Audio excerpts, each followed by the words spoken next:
I'm Thomas McCarthy, and I was running the podcast project here in RADE over roughly 4 months.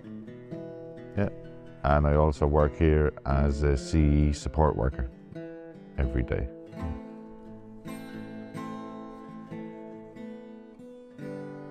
Well, RADE is, it stands for Recovery Through Art, Drama and Education. So it's really a community arts project for people who have had a history of substance use problems. So whether that's alcohol or problems with drugs, but also on top of that, you'd probably have people experiencing homelessness and mental health issues sometimes as well, but primarily it's for people with drug or alcohol issues. So we engage people in arts activities, try and tap into their creativity, give them something to do during the day, which would challenge kind of boredom, which is often a side product of trying to, stay away from drugs. You have to fill a vacuum with something.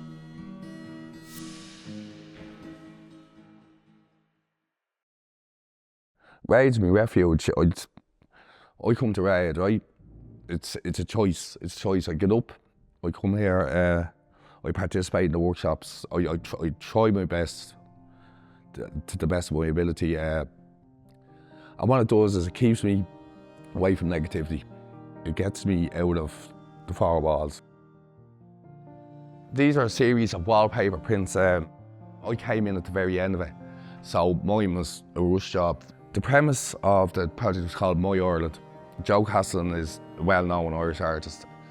Joe Castlin came, guided us through these things and made these, I think, 10-foot wallpapers done from the technique of doing it. We should draw, and every line has to be each other, and then when they're printed off, they come down.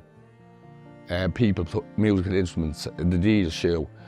It's a sunflower, like different things, and they come out. That's my one there. Mine just took on its own life. This lad, the real psychedelic thing. But yeah, it just sort of did itself. If you understand, right? It's hard to explain. It's hard to explain. Kind of developed into something I thought it wouldn't develop into. So it kind of inspired me a bit more, as in I've always had an interest in podcasting, but I've never, I suppose, know what way to go forward with it. So it's kind of developed into something that and the last couple of weeks I've been kind of recording myself, and it's, I suppose, allowed me to kind of, I suppose, intrigue my hobby and my interest. Even though I wasn't homeless 10 years ago, but I've fought a battle for 10 years into change your environment, regardless of what situation you're in. Yeah. And then it goes the same way if you're in a hostel. So Yeah. if you're in a hostile environment, in a hostel, you're going to feel like you're hostile all the time. So you're going to be on your toes all the time. And then if drugs are readily available to you, so like as in there's an outbreak of coke in mine, there's an outbreak of fentanyl in mine, there's an outbreak of, I can name a list that enter my arm, like that's going around in 3 hostels that I know, and they're all owned by the same crowd I'm in. So I know 3 people who've gone through those hostels. They've gone through detox, but they've relapsed more times than they can count before it worked. And I'm the same. I relapsed more times through my detox than I can count, like, but then the last couple of months I kind of just clicked and I didn't go backwards after that. So it just takes effort. You can get conditioned to your fallback attitude is going to be drugs. Yes. Okay, when I have no other way out, my fallback is, boom, I'll use, take this all out of my head for a while. Because you cannot switch off for 60 seconds. You turn your back for 60 seconds and you have a knife in it, or else you're down on the ground getting 4 lads kicking the shit out of you.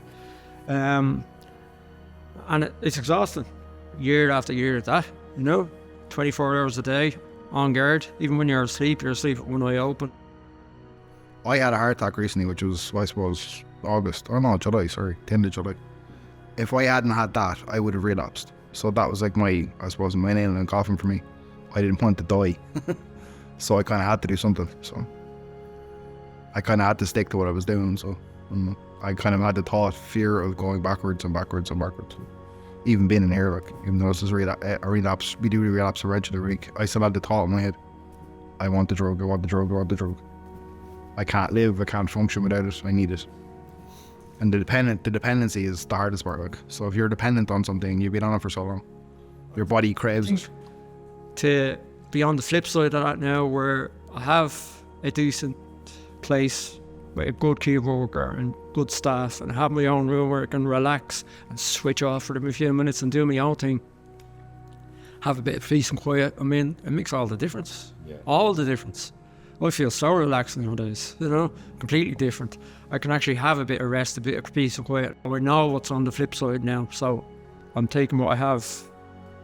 As I said, I'm taking, like, every day. I'm so grateful for the place I have. I wake up every morning and I know what I have, and I know I'm blessed. We're on about people moving on from hostels and stuff. I'm no hurry to move on at the moment, because I'm in a stable environment where I feel safe and sound, and I feel like I can have a bit of peace and quiet, and I feel no danger around. So why would I want to move on, you know? All right, I appreciate my own place, but there's all that stuff that comes with that. I mean, there's bills, and there's a sense of responsibility, and like, it's all down to you then. Like, the buck stops at you. Yeah. This is what the talk goes into my head about moving on now. Am I ever going to be stable enough that I can trust myself to move into a flat and be responsible in the long term, not to jump back into that attitude or using again, you know? When the shit hits the fan or something goes wrong for me. Well, I've seen it as well, as when people have moved out of accommodation like that, and then they could be struggling when they get a place of their own. Now they're all alone. There's not people around for good or for worse, and they get lonely. They might have mental health issues, and it can be a big struggle. It was very spontaneous, unrehearsed. Usually people wouldn't be reading from notes or anything like that. They'd be just speaking from the top of their heads. And a lot of that was, you know, really a fruitful kind of way of doing things. So we got to hear a lot of people's personal stories, and that in a non-confrontative way, or you're not being directly asked about your story, but these things just emerged through the process anyway. I found that interesting, you know. Some people kind of gave a little bit of themselves in that, and then like other parts of it were quite jokey, you know, like the fake horoscopes or the fake news items, but that was kind of funny as well, you know.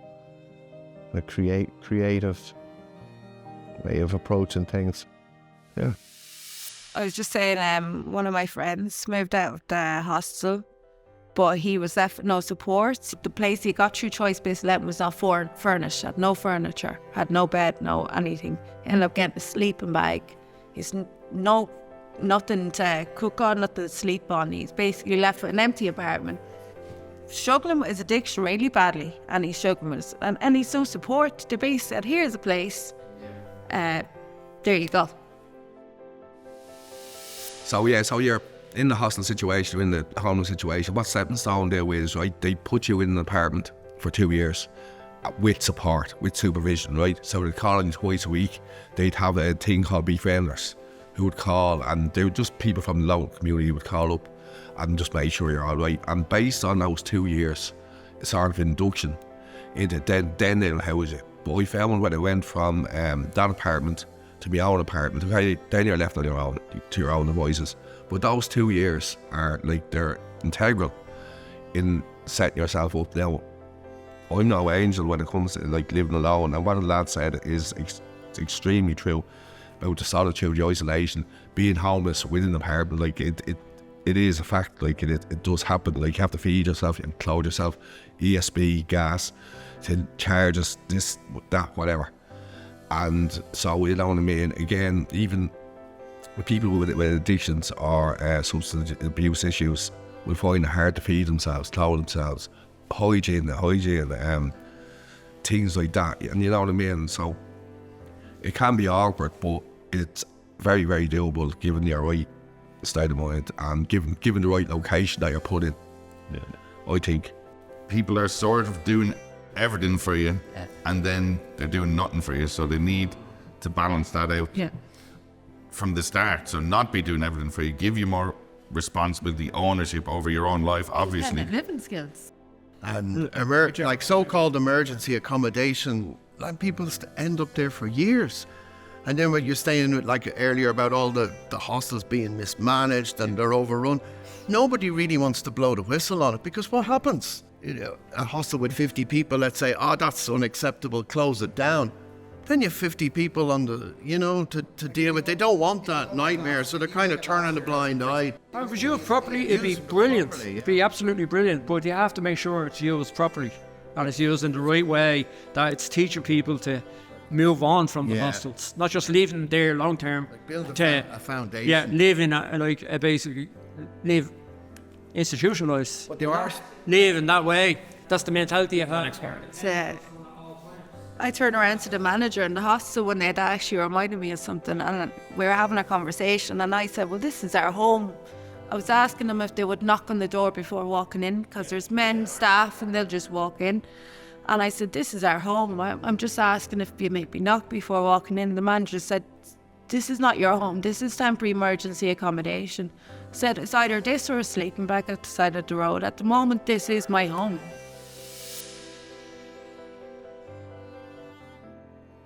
Coming back and listening to your own voices can be quite harrowing, you know. Quite can take you not by surprise as such, but you're going, that's me. Sometimes I have to double check, like, that my voice, until someone say, yeah, that's you, Mark. And you don't. It's amazing how much you forget what you said or what you've recorded in such a short space of time. But overall, yeah, I thought it was a great project. I've learned a lot from it, and then it's kind of entwined into other projects that we've done so far, like, so. It's been interesting so far. I hope the program does continue, and if it does continue, I hope to be still here when it's on. It's all about listening. It's just amazing what some people will just come out with when they're relaxed, or some people will come out with very funny stuff, but some people come out with very personal, deep, touching stuff, very heartfelt things, yeah. Very personal things. Sad stories, yeah. It's been great working with the people here in RADE. They've been really generous. The staff and the participants especially have been very generous with their voices, with their time and everything like that. So I managed to record. My philosophy was, for better or for worse, if I'm recording, I'm winning. So yeah, managed to record a lot of stuff and have done some work on it, and hopefully hope to do more work on it. And there's a lot of things I would have done differently, but that's the nature of it. You learn by your mistakes and you learn by doing, and I have the material there, so I hope to keep working with this material and experiment with some different approaches and try some different approaches with working with a group in the future.